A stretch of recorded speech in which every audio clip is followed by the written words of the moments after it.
தமிழ்நாட்டிலேயே பணக்கார கோவில்னா நீங்க எதை சொல்லுவீங்க? பழனியா, திருச்செந்தூரா, இல்ல மதுரை தானா அப்படின்னு நம்ம யோசிப்போம். ஆனா இந்த கோவிலை நீங்க யோசிச்சு கூட பார்த்துருக்க மாட்டீங்க. அப்படி எந்த கோவில், எவ்வளவு சொத்து? சைவ சமய குறவர்களால் திருமறைக்காடு என்று அழைக்கப்படும் வேதாரண்யம்தான் தமிழ்நாட்டிலேயே அதிக சொத்துக்களை கொண்ட கோவில். கிட்டத்தட்ட 13,051 ஏக்கர் நஞ்சை புஞ்சை நிலங்களை கொண்ட கோவில் தான் இந்த வேதாரண்யம். நான் ஏதோ வாட்ஸ்அப் செய்தியை பார்த்துட்டு வீடியோ போட்டுட்டு இருக்கலங்க. இதோ ஆதாரமும் தரேன்.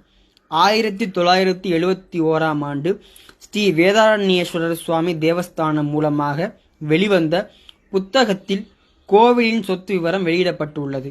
அதை தொகுத்து வெளியிட்டவர் அப்போதைய திருவாடுதுறை ஆதீன மகா வித்வான் ச தண்டபாணி தேசிகர். இதில் என்ன பெரிய கொடுமைனா, 13,000 ஏக்கர் கொண்ட கோவில் மாதிரியே தெரியாதுங்க. அந்த 13,051 ஏக்கர் நிலம் இப்பவும் இருக்கான்னு தெரியாது. இந்த வீடியோ ஷேர் பண்ணி விடுங்க, வைரல் பண்ணுவோம், உண்மையை நம்ம தெரிஞ்சுக்குவோம்.